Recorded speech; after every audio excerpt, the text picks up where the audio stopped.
건물주가 누군지 알려드릴게요. 시어머니가 제사상 앞에서 버럭 소리를 질렀습니다. 며느리가 당연히 차려야지. 아직 이혼도 안 했잖아. 민주는 조용히 웃었습니다. 그래요, 어머니. 오늘 제사상 정성껏 준비했어요. 특별한 손님들도 오시고요. 남편이 불안한 표정으로 물었습니다. 무슨 손님? 민주는 대답 대신 시계를 봤습니다. 곧 도착할 겁니다. 상간녀와 부동산 등기소 직원이요. 그리고 오늘 이후 이 건물에서 나가실 분은 제가 아니라 어머니예요. 건물주가 누군지 알려드릴게요. 민주는 변호사 사무실 앞에서 깊은 숨을 들이쉬었습니다. 손에 든 서류 뭉치가 묵직했죠.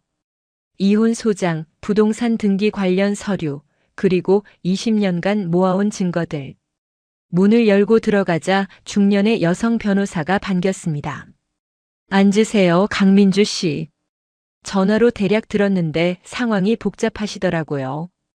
민주는 고개를 끄덕이며 준비한 서류를 책상 위에 펼쳤습니다. 변호사가 서류를 하나씩 살펴보기 시작했죠. 남편분 불륜이 1년 반 정도 됐다고 하셨죠? 네. 6개월 전에 알았어요. 남편 차에서 호텔 영수증을 발견했거든요. 민주의 목소리는 담담했습니다. 처음 발견했을 때의 충격과 분노는 이미 지나갔죠. 지금은 차갑게 식은 분노만 남아 있었습니다. 상대 여성은 남편 회사 계약직이에요. 김서현 32살. 남편보다 20살 가까이 어리죠. 변호사가 고개를 끄덕이며 메모했습니다. 그리고 다른 서류를 집어들었죠. 그런데 이 부동산 관련 서류는 뭔가요? 이혼하고 별개 아닌가요? 아니에요. 이게 핵심이에요. 민주는 20년 전 이야기를 시작했습니다. 결혼 직후 친정 아버지가 돌아가셨죠. 유산으로 남긴 건 서울 변두리의 작은 상가 건물이었습니다. 3층짜리 빌라였어요. 1층은 상가, 2층과 3층은 주택이었죠. 친정어머니가 말씀하셨어요. 이 건물 내 명의로 해라. 나중에 도움 될 거야. 하지만 시어머니가 달랐습니다. 며느리 명의로 하면 나중에 문제 생겨. 우리 집안 재산인데 당연히 우리 식구 명의로 해야지. 결국 시어머니 명의로 등기가 넘어갔습니다. 28살 새댁이었던 민주는 거부할 수 없었죠. 시어머니와 시아버지는 그 건물 3층에서 살기 시작했습니다. 그런데 문제는 그 다음이었어요. 변호사가 귀를 기울였습니다. 월세 관리는 제가 했어요. 1층 상가 세입자, 2층 세입자 모두 제가 관리했죠. 월세 받아서 시어머니 통장에 입금하고 건물 수리비 나오면 제가 냈어요. 관리비, 재산세 전부 제 돈으로요. 20년이었습니다. 민주는 결혼 후 줄곧 파트타임으로 일했죠. 처음엔 동네 서점에서, 나중엔 편의점에서, 지금은 작은 꽃집에서 일합니다. 월 120만 원 정도 버는 돈의 절반은 건물 관리에 들어갔어요. 그럼 월세 수입은 전부 시어머니가 가져가신 거예요? 네. 한 달에 350만 원 정도 나왔어요. 20년이면 얼마죠? 변호사가 계산기를 두드렸습니다. 8억 4천만 원이네요. 민주는 쓴웃음을 지었습니다. 자기 건물에서 나온 월세를 한 푼도 받지 못하고 오히려 관리비만 댔던 20년이었죠. 그런데 이 서류는 뭔가요? 변호사가 낡은 문서를 집어들었습니다. 민주 아버지의 필체가 적힌 유언장이었어요. 친정어머니가 돌아가시기 직전에 주셨어요. 아버지가 남기신 거라고요. 거기 적혀 있죠. 건물은 딸 민주에게. 증여세는 납부하셨나요? 당시에 시아버지가 대신 내셨어요. 그래서 명의를 시어머니 앞으로 했다고 하더라고요. 변호사가 서류를 꼼꼼히 살폈습니다. 한참을 들여다보더니 고개를 끄덕였죠. 승산 있어요. 원소유주 증명과 증여 의사가 명확하니까요. 다만 시간이 좀 걸릴 거예요. 얼마나요? 빠르면 3개월, 길면 6개월.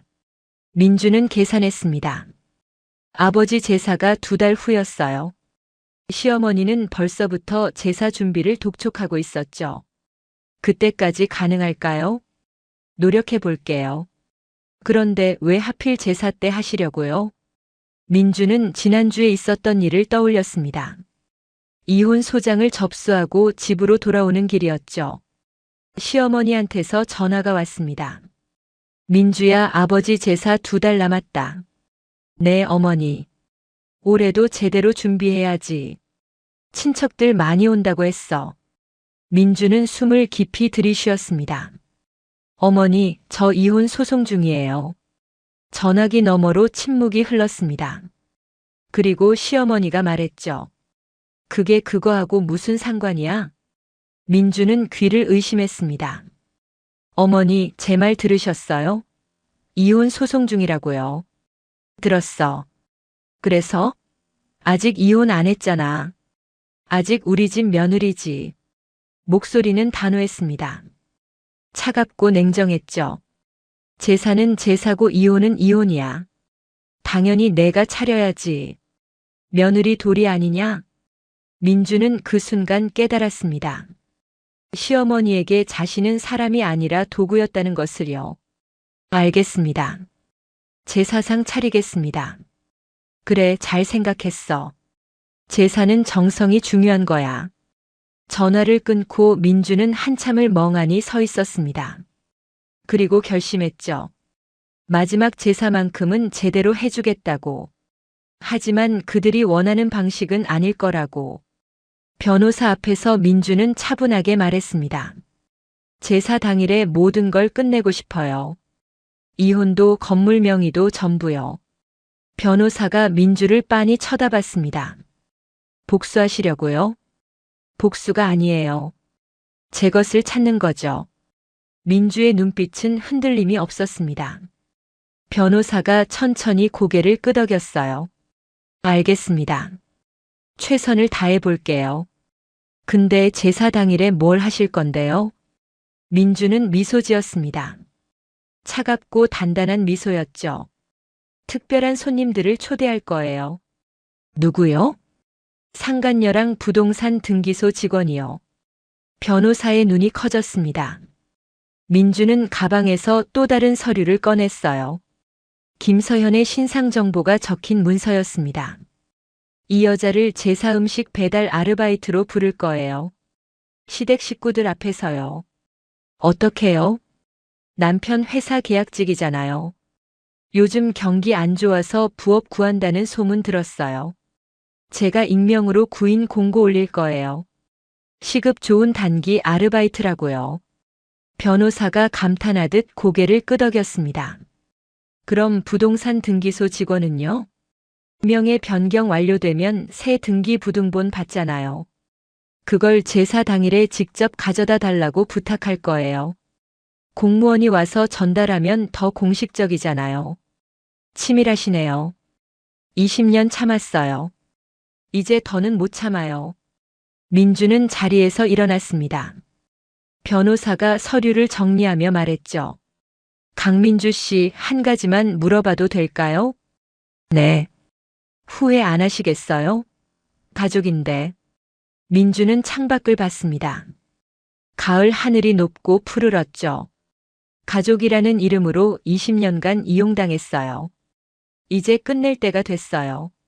사무실을 나와 민주는 커피숍에 들렀습니다. 따뜻한 아메리카노를 주문하고 창가 자리에 앉았죠. 휴대폰을 꺼내 남편과의 대화창을 열었습니다. 마지막 메시지는 일주일 전이었어요. 회식 있어서 늦어. 거짓말이었습니다. 민주는 알고 있었죠. 그날 남편은 김서현과 만났습니다. 민주가 고용한 사설 탐정이 사진을 보내왔거든요. 호텔 입구에서 손을 잡고 들어가는 두 사람의 모습이었습니다. 민주는 사진을 오래 들여다봤습니다. 분노보다는 허무함이 컸어요. 저 남자와 20년을 살았구나. 두 아이를 낳았구나. 그런데 이게 끝이구나. 휴대폰이 울렸습니다. 남편이었죠. 여보, 오늘도 좀 늦을 것 같아. 민주는 침착하게 대답했습니다. 알았어요. 저녁 차려놓을게요. 고마워. 미안해. 괜찮아요. 전화를 끊고 민주는 쓴웃음을 지었습니다. 미안하다는 말을 너무 쉽게 하더군요. 진짜 미안하면 바람 피우지 말았어야죠. 집으로 돌아왔습니다. 텅 빈 집이었어요. 아이들은 이미 독립했습니다. 큰딸은 결혼해서 부산에 살고 작은 아들은 대학 기숙사에 있죠. 명절에나 얼굴 보는 사이가 됐습니다. 민주는 부엌으로 갔습니다. 냉장고를 열었지만 식재료가 별로 없었어요. 요즘 밥을 제대로 못 먹었거든요. 입맛이 없었습니다. 간단하게 라면을 끓였죠. 라면을 먹으며 민주는 계획을 정리했습니다. 제사까지 2달. 그 안에 해야 할 일들이 산더미였어요. 건물명의 소송, 이혼 증거 확보, 그리고 제사 당일 준비까지. 가장 중요한 건 김서현을 제사장에 데려오는 것이었습니다. 민주는 노트북을 켰어요. 구인구직 사이트에 접속했죠. 새 아이디를 만들고 공고를 작성하기 시작했습니다. 고급 한정식 배달 도우미 구함. 시급 5만 원. 단 하루만 근무. 경험 무관. 20대 30대 여성. 공고를 올리고 민주는 김서현의 이메일 주소를 확인했습니다. 사설 탐정이 알아낸 정보였죠. 그리고 익명 메일을 보냈어요. 좋은 조건의 아르바이트 있습니다. 관심 있으시면 연락 주세요. 일주일 후 답장이 왔습니다. 김서현이었죠. 자세한 내용 알고 싶습니다. 민주는 미소 지었습니다. 첫 번째 미끼를 물었어요. 제사 1달 전이었습니다. 민주는 시댁을 방문했죠. 시어머니가 3층 거실에서 기다리고 있었어요. 왔니? 네, 어머니. 민주는 과일 바구니를 내밀었습니다. 시어머니는 받지도 않고 소파를 가리켰죠. 앉아. 제사 얘기해야지. 민주는 조용히 앉았습니다. 시어머니가 메모지를 꺼냈어요. 올해는 친척이 15명 온대. 음식 푸짐하게 준비해야 해. 네. 저는 몇 가지 할 거야? 삼색전은 기본이고 동그랑땡, 생선전, 야채전까지 해야지. 알겠습니다. 나물도 5가지는 해야 해. 시금치, 고사리, 도라지, 콩나물, 숙주나물. 민주는 시어머니가 하는 말을 하나하나 받아 적었습니다. 20년간 해온 일이었죠. 이번이 마지막이라는 걸 알면서도 습관처럼 메모했어요. 탕은 3가지. 육개장, 갈비탕, 북어국. 알았지? 네, 어머니. 과일도 제철 과일로 준비하고. 사과, 배, 밤, 대추, 감 다 챙겨.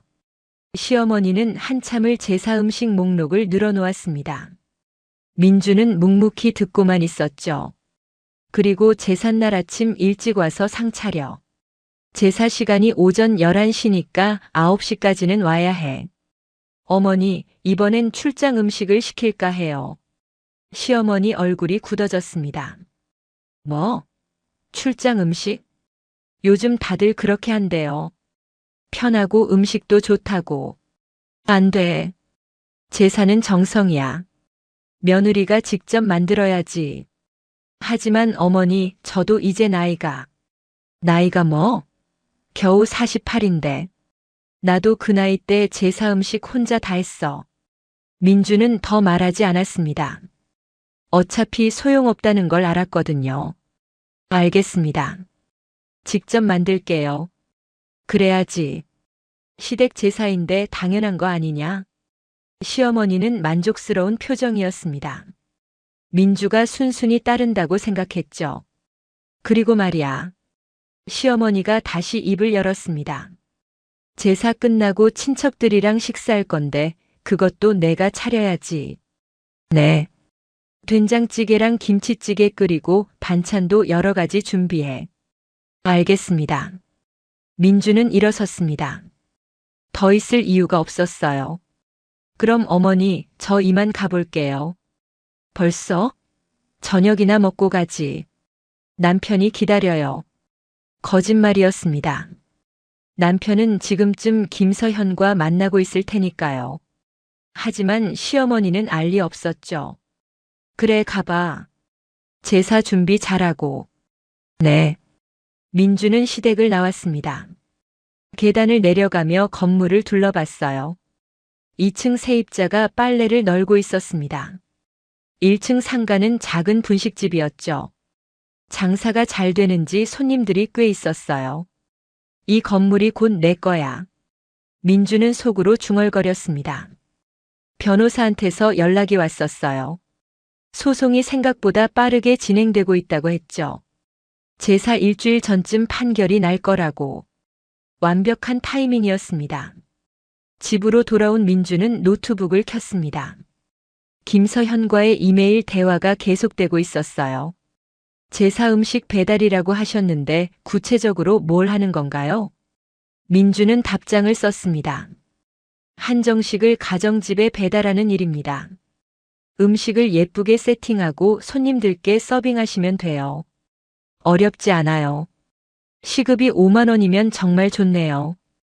그런데 왜 하루만 하는 건가요? 특별한 날이라서요. 제사거든요. 아, 제사요. 저도 해본 적 있어요. 그럼 더 좋네요. 경험 있으시면 완벽하겠어요. 언제인가요? 다음 달 15일이요. 오전 9시부터 오후 2시까지. 5시간이면 25만 원이에요. 좋아요. 할게요. 민주는 미소 지었습니다. 두 번째 미끼도 물었어요. 그날 저녁 남편이 집에 들어왔습니다. 11시가 넘은 시간이었죠. 늦었네요. 남편은 대답 없이 욕실로 갔습니다. 샤워를 하더니 곧장 침실로 들어갔어요. 민주는 거실 소파에 앉아 TV를 보고 있었습니다. 여보. 남편이 침실 문을 열고 고개를 내밀었습니다. 응? 아버지 제사 다음 달이에요. 알아. 어머니가 음식 많이 준비하래요. 그래, 수고해. 남편은 무심하게 대답하고 문을 닫았습니다. 민주는 TV를 껐어요. 화면이 까맣게 꺼지자 자신의 얼굴이 비쳤습니다. 지친 얼굴이었죠. 조금만 참자. 민주는 스스로에게 말했습니다. 조금만 더. 다음 날 민주는 변호사 사무실로 갔습니다. 새로운 서류를 받아야 했거든요. 잘 됐어요. 판결이 이번 주 금요일에 날 것 같아요. 정말요? 네. 상대 측에서 항변을 제대로 못했어요. 증거가 명확하니까요. 민주는 안도의 한숨을 쉬었습니다. 등기부등본은 언제 나와요? 판결 나고 이틀 후면 될 거예요. 그럼 제사 사흘 전쯤 되겠네요. 충분해요. 그런데 정말 괜찮으세요? 제사 당일에 모든 걸 공개하시는 거. 괜찮아요. 오히려 그게 나아요. 한꺼번에 끝내는 게. 변호사가 걱정스러운 표정으로 민주를 봤습니다. 시어머니 충격 크실 텐데요. 당연하죠. 20년간 공짜로 살았는데. 그래도 노인이시잖아요. 민주는 가방에서 또 다른 서류를 꺼냈습니다. 20년간의 월세 내역이었어요. 8억 4천만 원이에요. 제 돈으로 나온 월세가. 게다가 관리비까지 제가 됐어요. 2억은 더 들어갔죠. 변호사는 할 말을 잃었습니다. 노인이라고 봐줄 수 없어요. 이건 명백한 횡령이에요. 법적으로는 횡령까지는 아니에요. 증여 문제니까. 하지만 도덕적으로는 횡령이죠. 변호사가 고개를 끄덕였습니다. 제사 끝나고 바로 퇴거 통보 넣으실 거죠? 네. 3개월 안에 나가라고 할 거예요. 시어머니가 순순히 나가실까요? 안 나가면 강제 집행하면 돼요. 민주의 목소리는 단호했습니다. 변호사가 서류를 정리하며 말했죠. 강민주 씨 정말 단단하시네요. 20년 배웠어요. 참는 법을. 그리고 이제는 참지 않으시는 거고요. 네. 이제는 제 목소리를 낼 거예요. 사무실을 나온 민주는 근처 카페에 들렀습니다. 창가 자리에 앉아 휴대폰을 꺼냈죠. 큰딸한테서 메시지가 와 있었어요. 엄마, 이번 제사 때 올라갈게요. 오랜만에 얼굴 보고 싶어요. 민주는 답장을 보냈습니다. 그래, 올라와. 엄마가 맛있는 거 해줄게. 사실 큰딸에게도 말하지 않았습니다. 이혼 소송 중이라는 것도, 건물 명의를 되찾는다는 것도 아이들이 걱정할까 봐요. 제사 끝나고 말해야겠다고 생각했습니다. 모든 게 정리되고 나서요. 민주는 커피를 마시며 창밖을 봤습니다. 사람들이 바쁘게 오가고 있었어요. 저마다의 삶을 살아가는 모습들이었죠. 나도 이제 내 삶을 살 거야. 민주는 속으로 다짐했습니다. 누구의 며느리가 아니라, 누구의 아내가 아니라 강민주로. 제사 일주일 전이었습니다. 변호사한테서 전화가 왔죠. 강민주 씨, 판결 났어요. 민주는 숨을 멈췄습니다.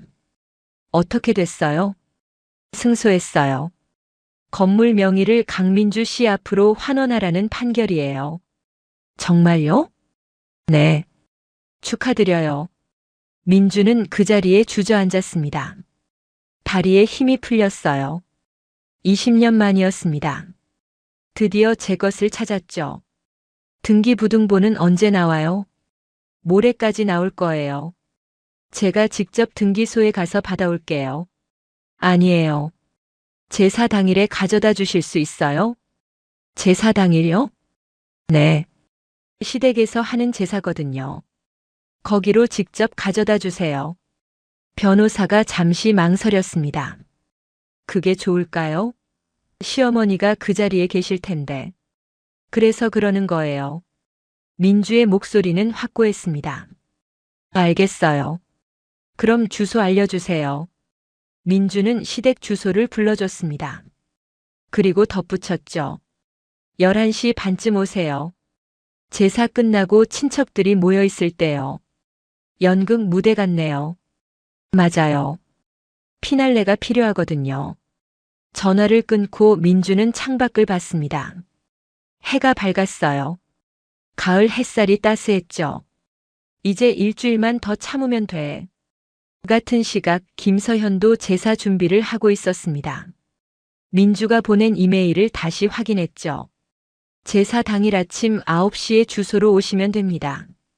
한복은 준비 안 하셔도 되고요. 깔끔한 옷으로 오세요. 서현은 옷장을 열었습니다. 뭘 입어야 할지 고민했어요.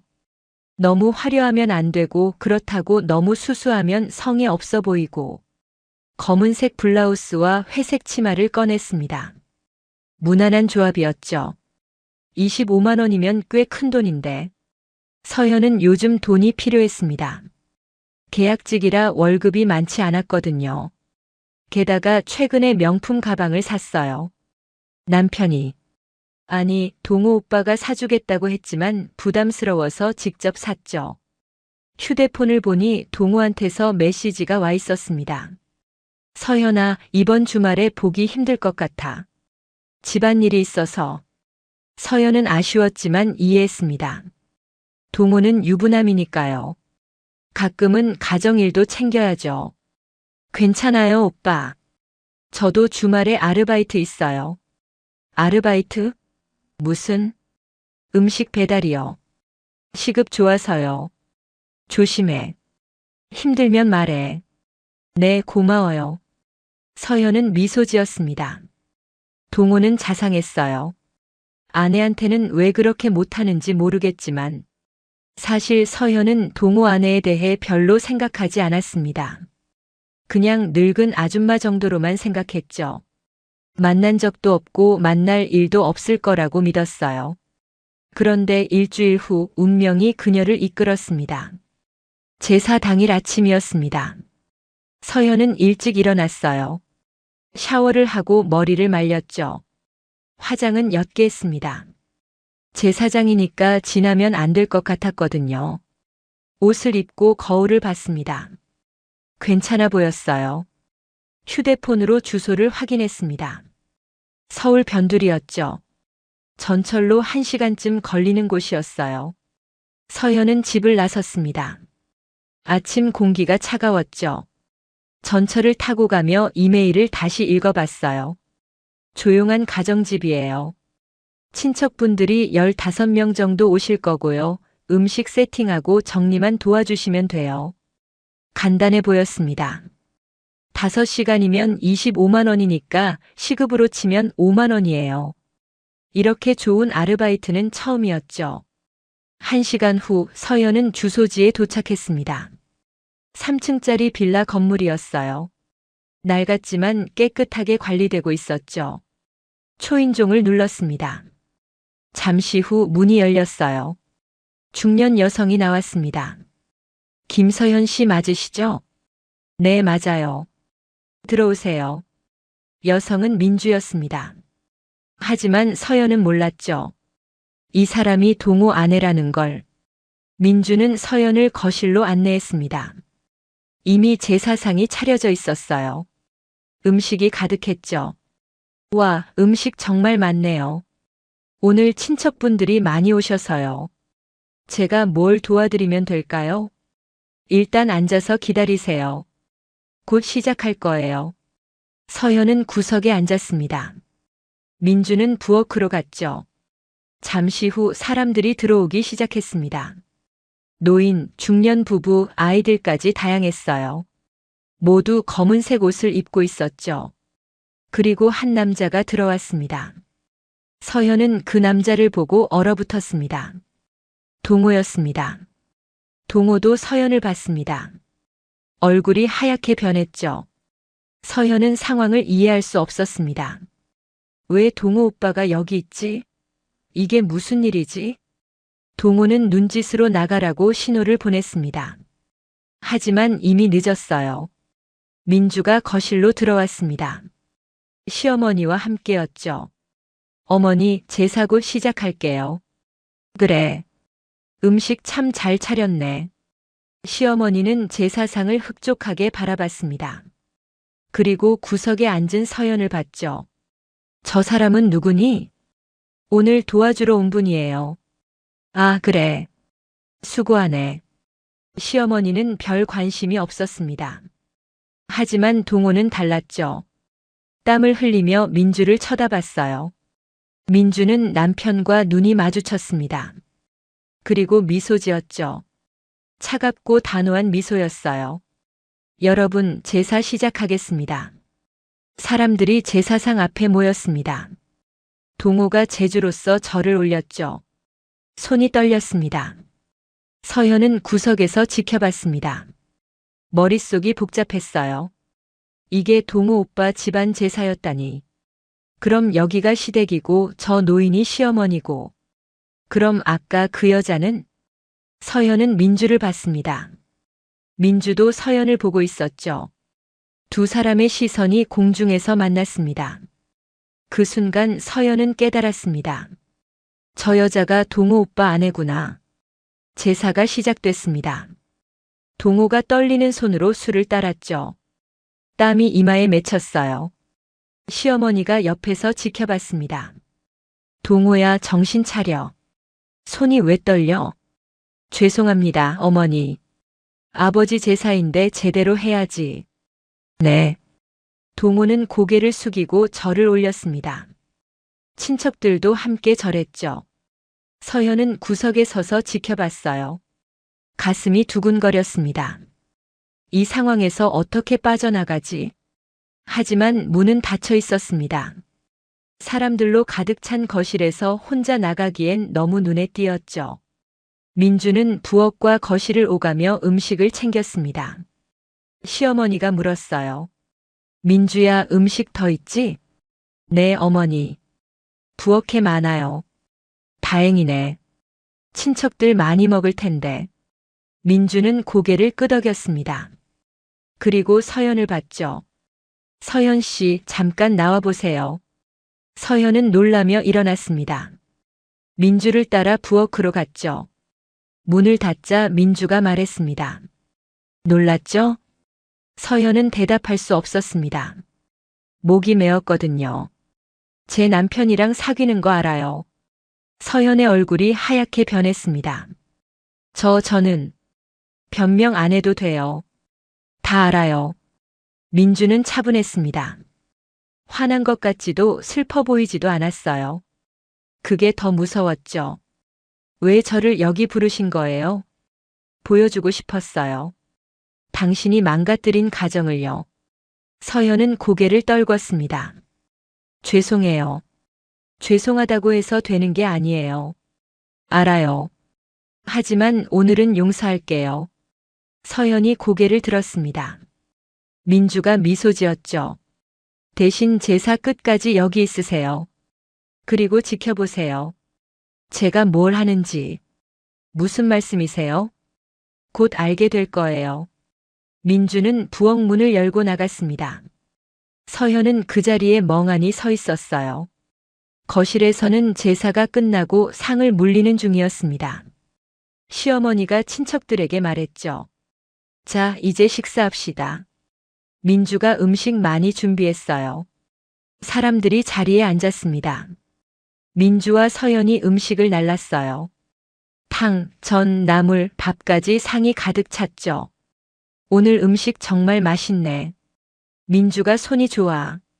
우리 며느리 요리 솜씨는 최고야. 시어머니가 자랑스럽게 말했습니다. 민주는 웃으며 고개를 숙였어요. 감사합니다, 어머니. 동호는 밥을 먹는 척했지만 입으로 넘어가지 않았습니다. 서연이 자꾸 눈에 들어왔거든요.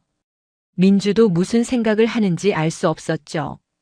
식사가 한창일 때였습니다. 초인종이 울렸어요. 누구지?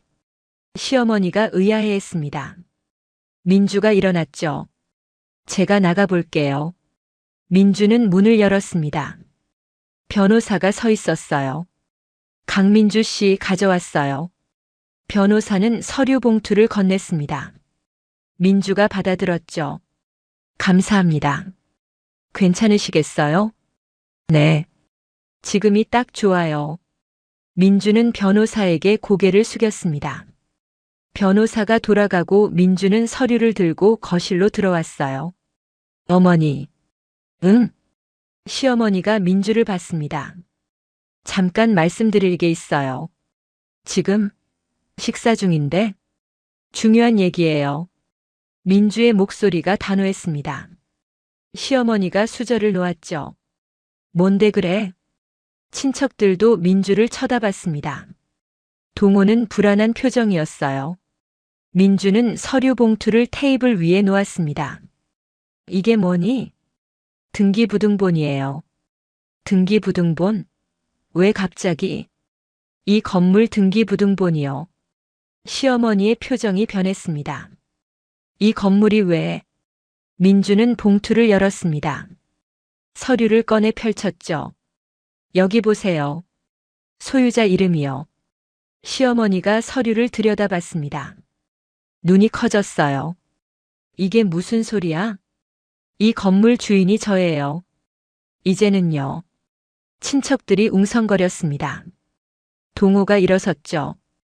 여보, 이게 무슨 짓이야? 짓이 아니에요. 원래 제 거였어요. 민주는 차분하게 설명했습니다. 20년 전 친정아버지가 이 건물을 제게 주셨어요. 하지만 어머니가 명의를 가져가셨죠. 이제 법원에서 판결이 났어요. 원소유주에게 돌려주라고요. 시어머니가 벌떡 일어났습니다. 말도 안 돼. 이 건물은 우리 거야. 아니에요. 제 친정아버지 유산이에요. 그럼 뭐 어쩌라고? 지금 우리 보고 나가라는 거야? 민주는 고개를 끄덕였습니다. 네. 3개월 안에 나가주세요. 거실이 술렁였습니다. 친척들이 서로 눈치를 봤죠. 미쳤어? 우리가 20년을 여기서 살았는데? 알아요. 그래서 3개월 드리는 거예요. 시어머니가 소리쳤습니다. 동호야, 내 아내 좀 말려. 이게 무슨 짓이야? 동호는 아무 말도 하지 못했습니다. 민주가 남편을 봤죠. 당신도 알았잖아요. 이 건물이 제 친정 유산이라는 거. 그래도 그렇지. 어떻게 어머니를 내쫓아? 20년간 월세 8억 4천만 원 받아가셨어요. 관리비는 제가 댔고요. 충분히 사셨죠. 민주의 목소리는 흔들림이 없었습니다. 너 정말 이럴 거야? 시어머니가 울먹였습니다. 네. 이제 제 인생 살 거예요. 그 순간 동호가 소리쳤습니다. 이혼하자고 해서 이러는 거야? 그래, 알았어. 이혼해주지. 민주는 남편을 차갑게 쳐다봤습니다. 이혼은 이미 소송 중이에요. 그리고 이건 이혼하고 별개예요. 뭐? 이 건물은 제 거예요. 당신이랑 상관없어요. 동호가 할 말을 잃었습니다. 친척들 앞에서 완전히 무너졌죠. 시어머니가 주저앉았습니다. 민주야, 제발. 우리가 어디 가서 살아? 어디든 가세요. 3개월이면 충분하잖아요. 시어머니가 울기 시작했습니다. 하지만 민주는 흔들리지 않았어요. 그리고 한 가지 더 보여드릴 게 있어요. 민주는 서연을 가리켰습니다. 저분이 누군지 아세요? 친척들이 서연을 봤습니다. 서연은 얼굴이 새하얗게 질렸어요. 저분은 제 남편 여자친구예요. 거실이 조용해졌습니다. 친척들이 서연을 뚫어지게 쳐다봤죠. 시어머니가 서연을 봤어요. 뭐라고? 남편이 1년 반 동안 만난 여자예요. 시어머니의 얼굴이 일그러졌습니다. 동호를 돌아봤죠. 동호야, 이게 사실이야? 동호는 고개를 숙였습니다. 대답할 수 없었어요. 대답해. 사실이야, 아니야? 시어머니가 소리쳤습니다. 동호가 떨리는 목소리로 대답했죠. 죄송합니다, 어머니. 이 자식아. 시어머니가 동호 뺨을 때렸습니다. 탁 소리가 거실에 울려 퍼졌어요. 동호는 뺨을 감싸 쥐고 고개를 숙였죠. 결혼해서 애 둘 낳고 바람을 피워? 내가 미쳤어? 어머니, 죄송합니다. 죄송하면 다야? 선영이한테 뭔 짓이야? 시어머니가 울먹였습니다. 친척들도 웅성거렸죠. 저런, 동호가 그럴 줄은 몰랐네. 아내가 얼마나 고생했는데. 민주는 조용히 지켜봤습니다. 시어머니가 자기 편이 된 건 처음이었어요. 하지만 이제 와서 소용없었죠. 시어머니가 서연에게 다가갔습니다. 당신이 뭔데 남의 남편을 꼬셔? 서연은 고개를 들 수 없었습니다. 눈물이 뺨을 타고 흘렀어요. 나이가 몇인데 유부남을 만나? 32살이에요. 시어머니가 비웃었습니다. 32살이면 철들 나이 아니야? 부끄러운 줄 알아야지. 죄송해요. 죄송하다고 해서 되는 게 아니야. 당장 나가. 시어머니가 손가락으로 문을 가리켰습니다. 서연은 일어섰어요. 비틀거리며 현관으로 향했죠. 민주가 말했습니다. 잠깐만요. 서연이 멈춰 섰습니다. 민주가 다가왔어요. 아르바이트비 드릴게요. 민주는 봉투를 꺼냈습니다. 25만 원이 들어 있었죠. 받으세요. 약속한 돈이니까. 서연은 받을 수 없었습니다. 손이 떨렸어요. 괜찮아요. 안 받아도 돼요. 아니에요. 일한 만큼 받아야죠. 민주는 서연 손에 봉투를 쥐어줬습니다. 서연이 고개를 숙였어요. 정말 죄송해요. 이제 그만 가보세요. 서연은 고개를 숙인 채 문을 열고 나갔습니다. 계단을 내려가는 발소리가 멀어졌죠. 민주는 거실로 돌아왔습니다. 시어머니가 주저앉아 울고 있었어요. 내가 뭘 잘못했길래 이런 며느리를 만나고 이런 아들을 뒀을까? 민주는 차갑게 대답했습니다. 어머니는 잘못한 게 없어요. 뭐? 그냥 제 것을 찾는 거예요. 20년간 빼앗긴 걸요. 시어머니가 민주를 노려봤습니다. 너 정말 이럴 거야? 나이든 시어머니를 길거리에 내쫓을 거야? 3개월 드린다고 했잖아요. 충분한 시간이에요. 어디 가서 살라고? 그건 어머니가 알아서 하셔야죠. 민주의 목소리는 단호했습니다. 시어머니가 동호를 봤어요. 동호야, 내가 좀 말려. 제발. 동호는 아무 말도 하지 못했습니다. 민주가 남편을 봤죠. 당신도 나가세요. 뭐? 이 집 제 거예요. 당신 있을 곳 없어요. 여보, 우리 집이잖아. 아니에요. 제 집이에요. 등기부등본 못 봤어요? 동호가 서류를 집어들었습니다. 확인하더니 얼굴이 굳어졌죠. 이게 진짜야? 진짜예요. 법원 판결 났어요. 그럼 나는 어디 가서 살아? 원룸이든 어디든 알아서 구하세요. 민주는 냉정했습니다. 동호가 소리쳤죠. 20년을 같이 살았는데 이럴 수 있어? 당신이 먼저 배신했잖아요. 실수였어. 다시는 안 그럴게. 믿을 수 없어요. 제발 한 번만 용서해줘. 동호가 무릎을 꿇었습니다. 하지만 민주는 흔들리지 않았어요. 일어나세요. 보기 흉해요. 여보. 저 당신 여보 아니에요. 이제 남이에요. 민주는 돌아섰습니다. 부엌으로 들어가 물을 마셨죠. 손이 떨렸습니다. 해냈어. 민주는 속으로 중얼거렸습니다. 드디어 해냈어. 거실에서는 여전히 소란스러웠습니다. 시어머니가 울고 동호가 민주를 설득하려 했죠. 하지만 민주는 부엌에서 나오지 않았어요. 친척들이 하나둘 일어났습니다. 우리는 이만 가봐야겠다. 집안일인데 우리가 있을 자리가 아닌 것 같네.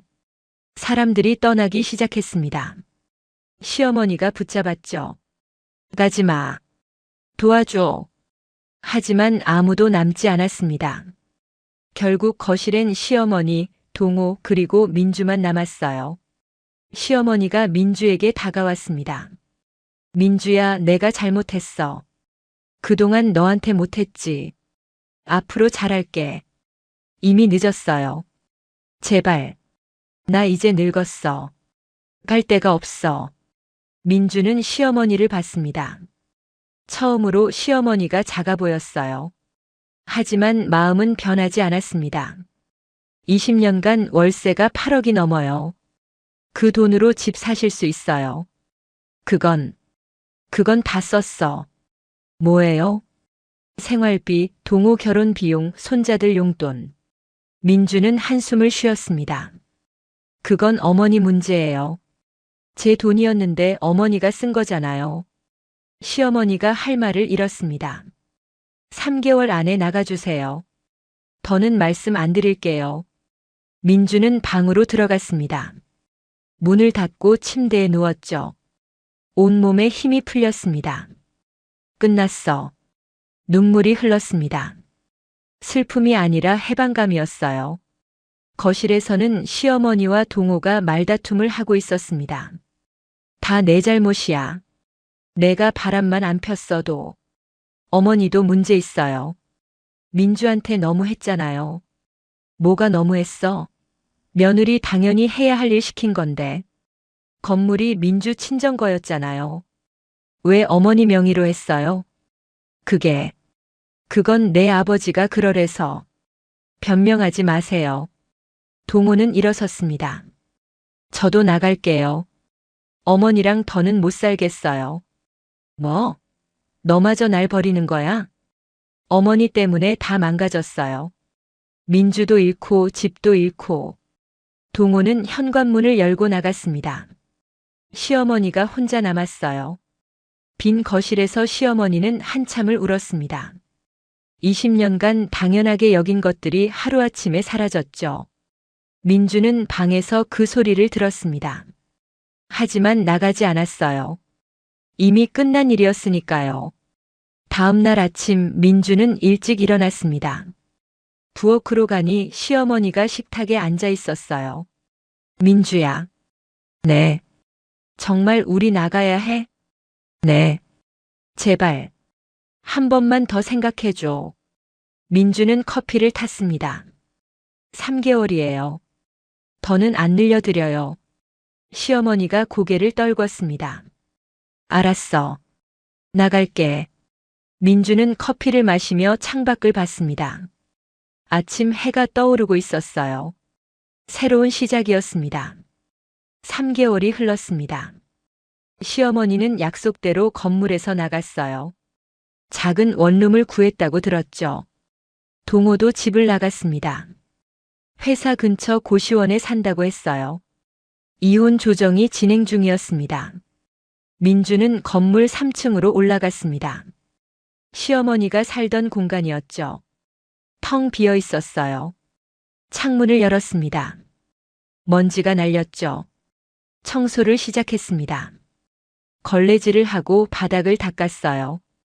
몇 시간 후 집이 깨끗해졌습니다. 민주는 거실 한가운데 앉았죠.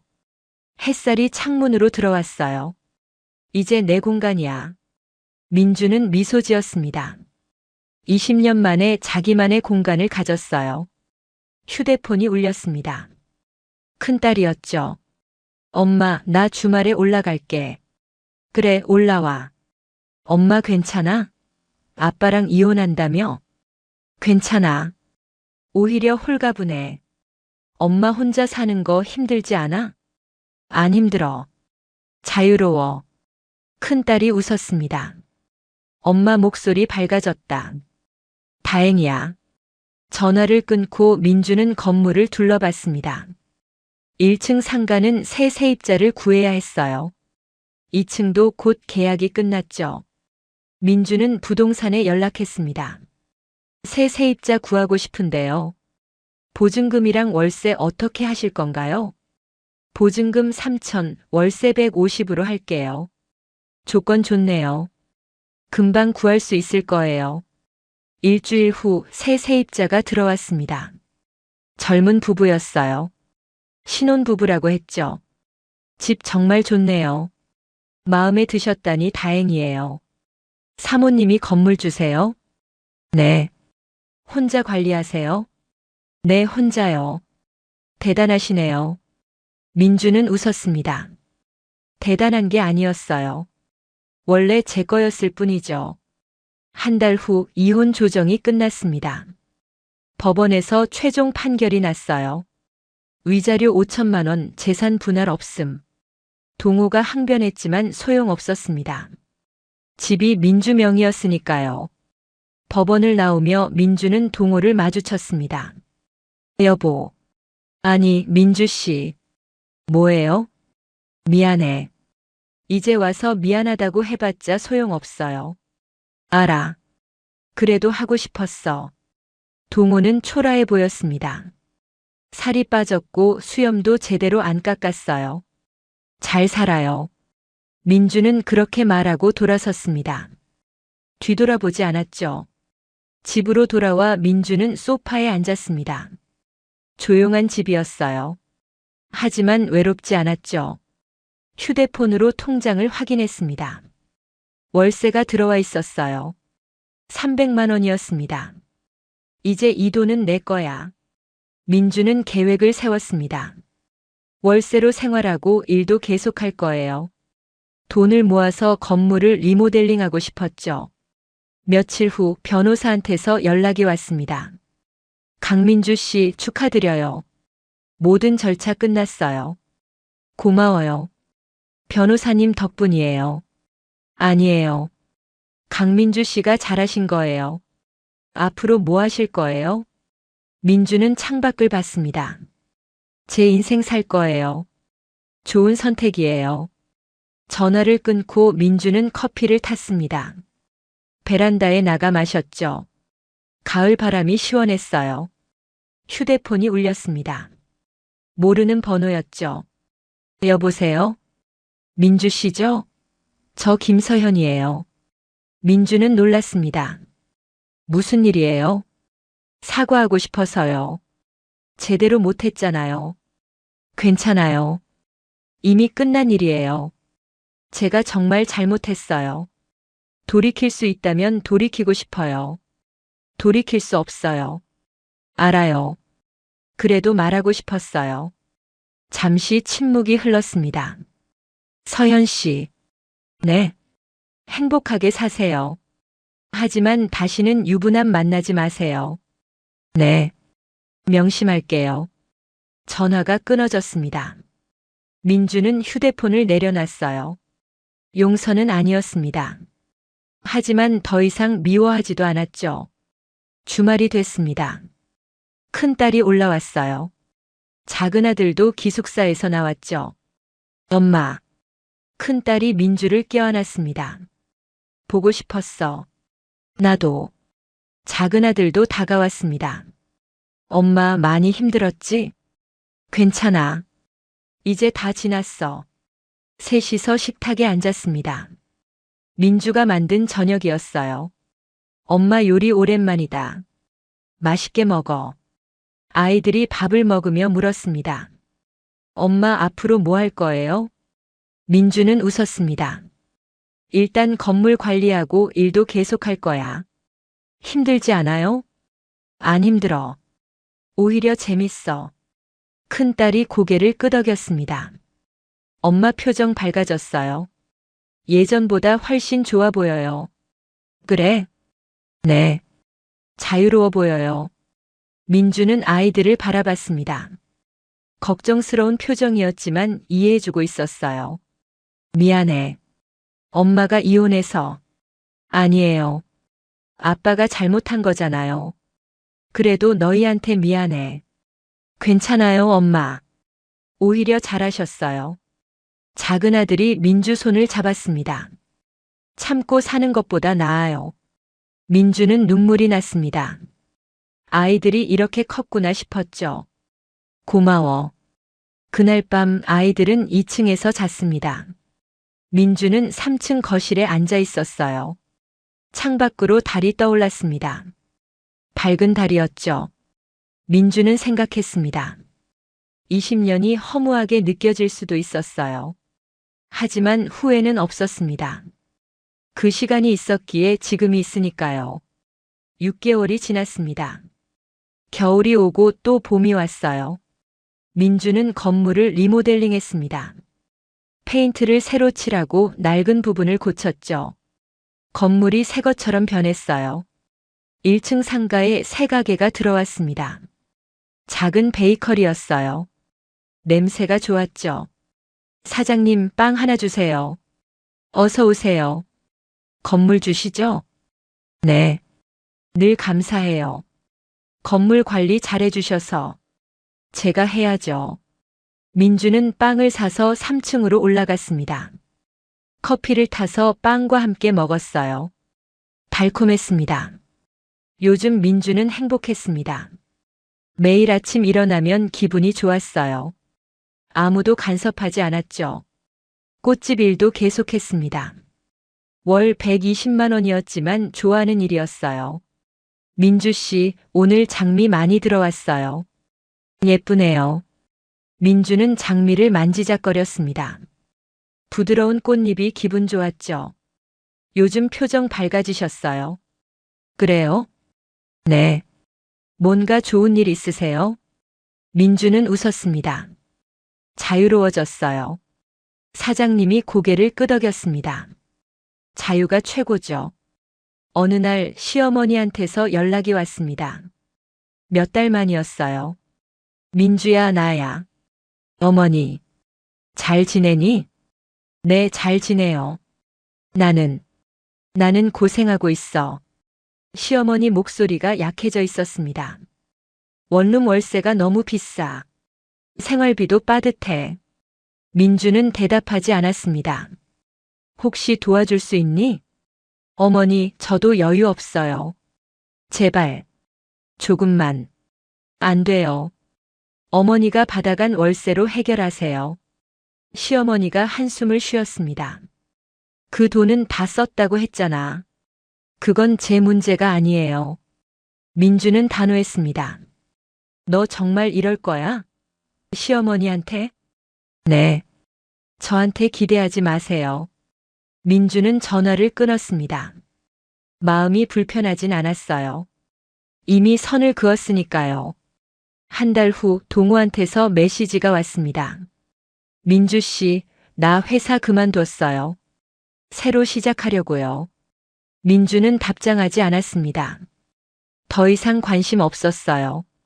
일주일 뒤 또 메시지가 왔습니다. 후회하고 있어요. 미안해요.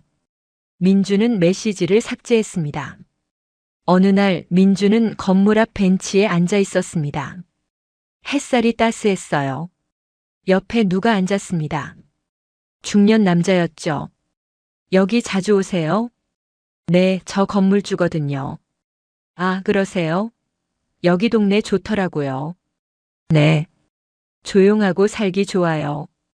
두 사람은 잠시 이야기를 나눴습니다. 남자는 근처 작은 서점을 운영한다고 했어요. 혹시 시간 되시면 서점에 한번 들러보세요.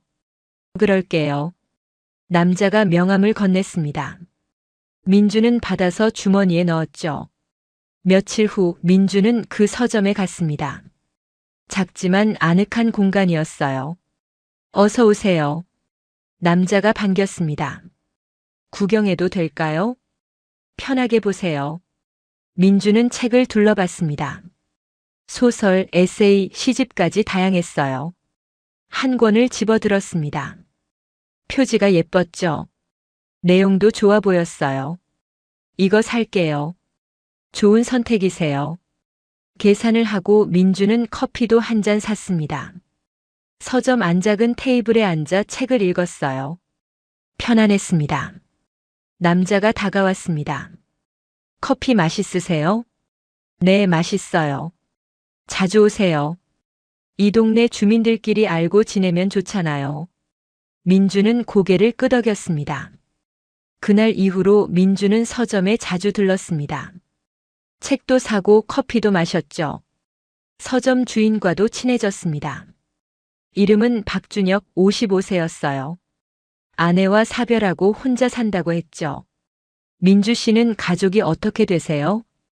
이혼했어요. 아, 그러세요. 준혁은 더 묻지 않았습니다. 민주도 고마웠어요. 두 사람은 천천히 친구가 됐습니다. 가끔 같이 산책도 하고 밥도 먹었죠. 어느 날 준혁이 물었습니다. 민주 씨, 요즘 행복해 보여요. 그래요? 네. 뭔가 편안한 표정이에요. 민주는 미소 지었습니다. 행복해요. 처음으로요. 좋네요.